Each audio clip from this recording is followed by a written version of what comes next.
So I was working on the Bears Ears story for a very long time. I wanted to recap what it is real quick and just some really, of course, corrupt things that I found out.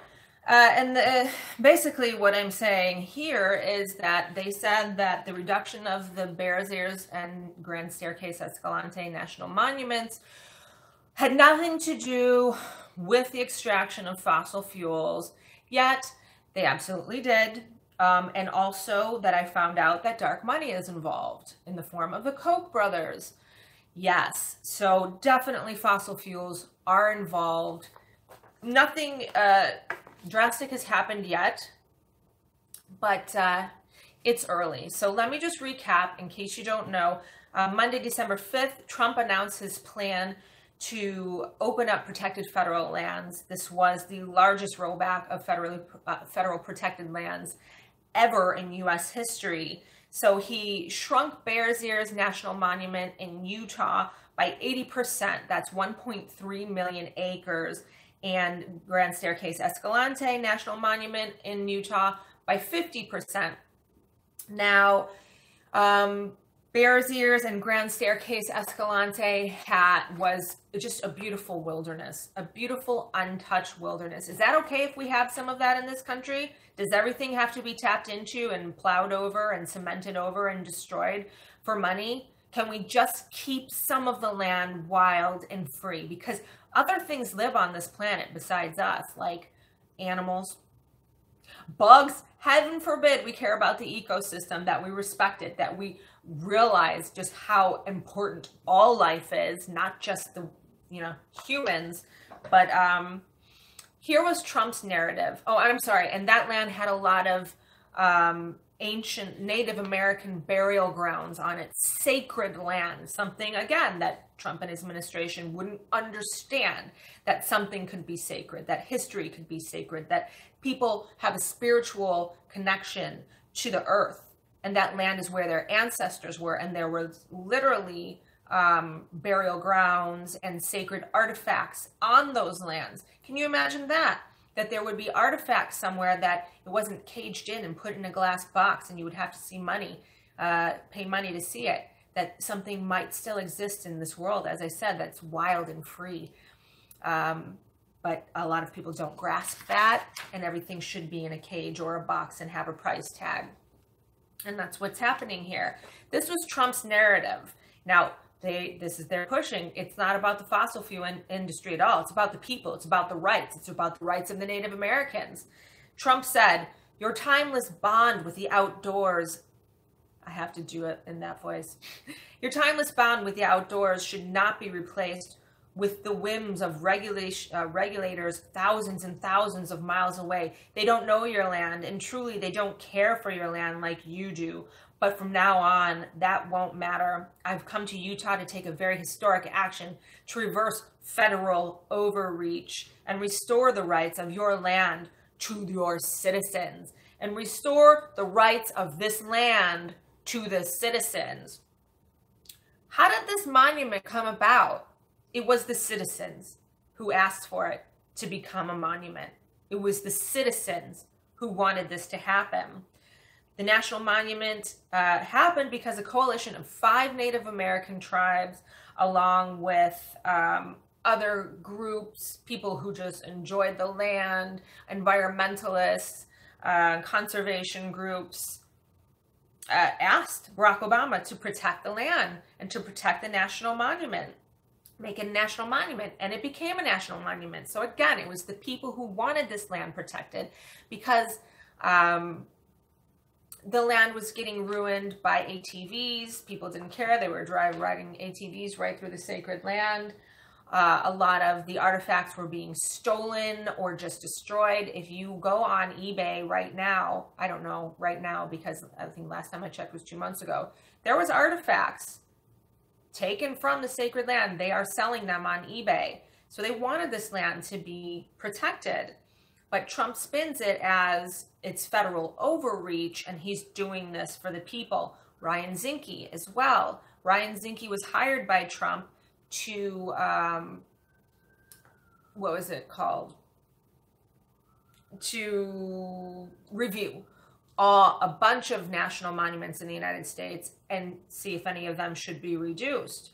Ryan Zinke said that the review of Bears Ears was not related to the potential for energy production. So they both said, has nothing to do with energy production. There's nothing on that land. It has to do with the people.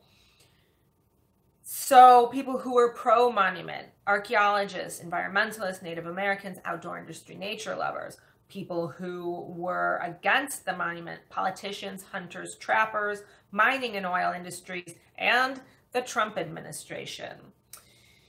So a lot of people were saying, well, so what if it's for fossil fuels? It's better for the economy. We need this for the economy. It supplies jobs.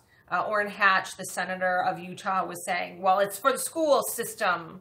You know, if we do any mining on this land, it's going to be for this, you know, we're going to send the proceeds to the school system. My God, they can say anything. But in truth, outdoor recreation creates more jobs and more money than oil and mining industry. So outdoor recreation among America's largest industries, contributing 7.6 million jobs and $887 billion in annual consumer spending, far outpacing the jobs and spending generated by oil and gas industry. So this is real people getting jobs, and this is real American companies producing revenue, as opposed to with oil or fossil fuels. It's the billionaires and the corporations who make that revenue, not the people. They're not employing as many people. And it's, you know, some of these companies aren't even from the United States. One of the biggest companies that we deal with in the United States is actually a Canadian company. So that the profits aren't even going to the people of the United States when it comes to fossil fuels. Now, who are the key players? And this is where it gets completely corrupt. The campaign against, I did some digging here, and what I kept on coming up with was, I'm seeing this website, rescindbearsears.org, rescindbearsears.org. And it was on their Facebook page, they have their website, and they're coming across and they're posting themselves as this grassroots group, and they're everywhere on the social media. They're posing as this grassroots group. They sent some people to Washington. They have pictures of local Native Americans on there who are saying, we don't want Bears Ears to be a national monument. And I spoke to a few of them who told me they don't want Bears Ears to be national monument because the land belongs to them. And if it becomes a national monument, then it's a national park and anyone can go in and destroy the area. And this is the propaganda that rescindbearsears.org was literally, they had representatives going out into the communities and speaking to people and lying to them and swaying them. But it's still the majority of people were wanting it to be a national monument. So what is this rescindbearsears.org? I did a lot of digging into it, and I found out that they are not even close to being a grassroots organization.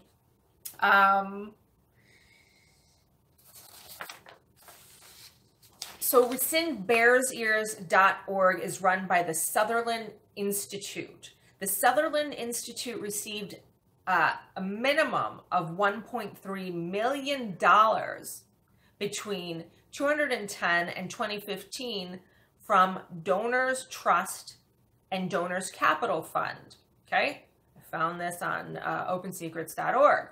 So what's Donors Trust and Donors Capital Fund? They're owned by the Koch brothers.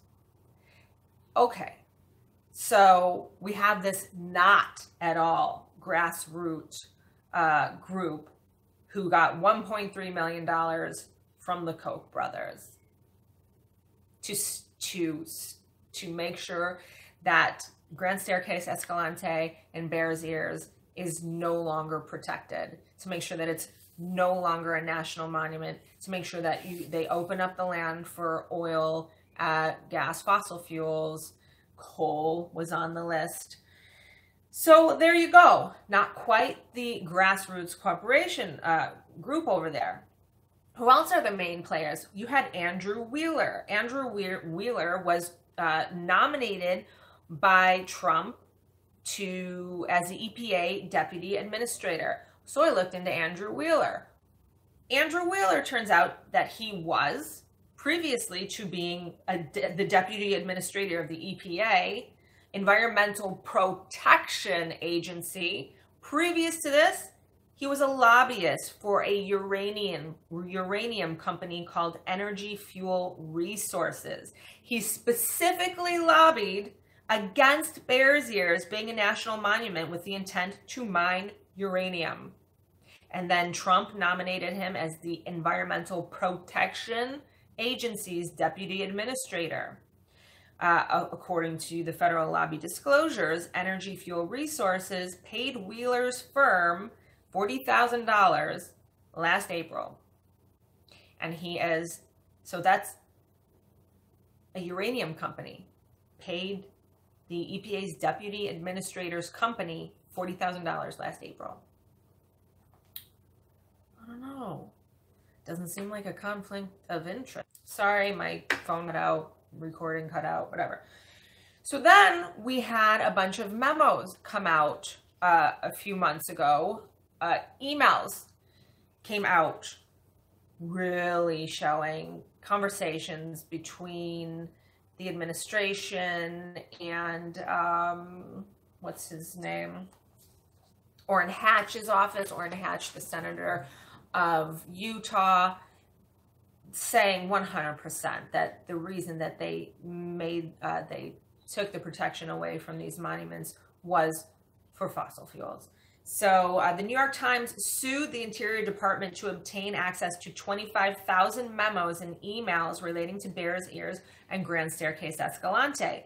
The memos showed that 1 month before Interior Secretary Ryan Zinke publicly initiated his review of the national monument, he received an email from Orrin Hatch's office. Again, Orrin Hatch, senator of Utah, 1 month before they announced that they were going to do the review.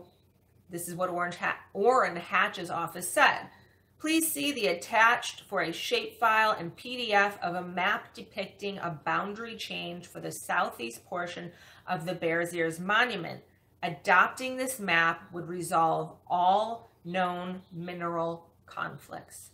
And the map that he sent was almost identical to the current map of Grand Staircase Escalante and Bears Ears.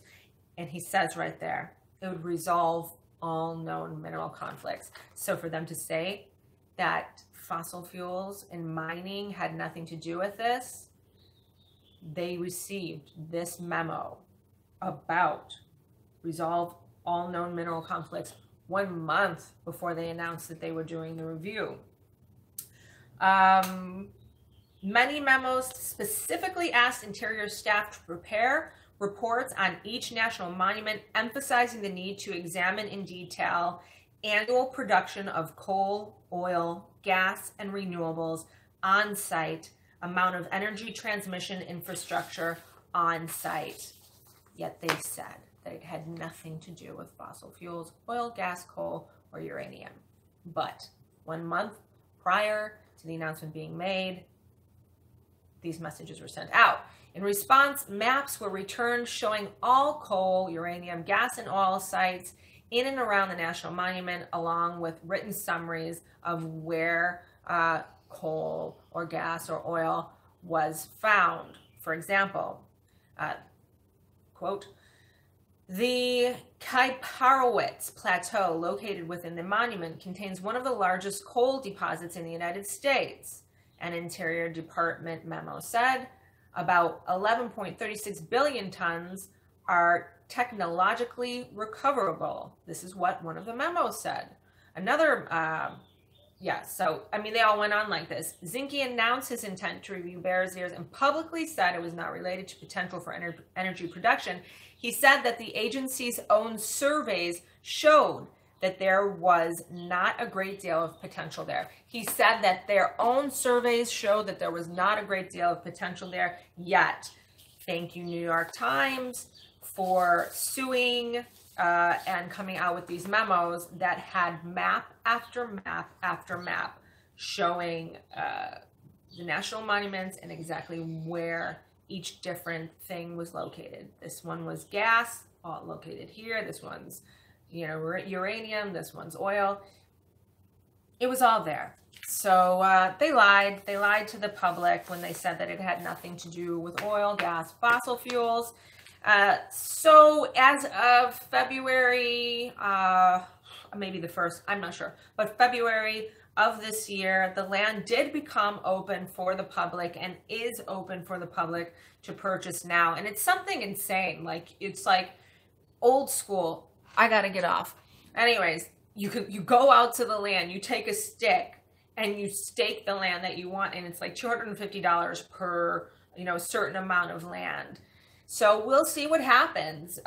Luckily for the world, uranium has really lost its value, and there are people who have straight up said, owners of, the one owner has over 100 uranium mines and said, I have absolutely no interest in any uranium mines at this point because there's no worth in them anymore. So that's wonderful.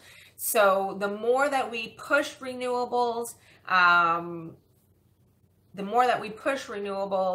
the less valuable fossil fuels become. So we are winning in a lot of ways. And although they have the power to pass these, make these horrible decisions, the bottom line is if there's no money to be made in them, then no one's going to follow through. And people are divesting, and oil and gas, fossil fuels are losing their value. And people are pushing so hard for renewable energy right now. So let's keep doing that. And maybe that's the best way that we can fight these horrible people who have, clearly by these two reports, they don't value human life. They don't value, my dog's pulling my extension cord. I have a 16-year-old dog. He's wrapped up in the extension cord. Oh, puppy. These people only value money and power. But just because they're in control and they seem to have the power doesn't necessarily mean that they are, because we're doing a really good job of holding back a lot of their desires. But I have to admit, I am worried about nuclear war, straight up, and climate change, global warming, absolutely.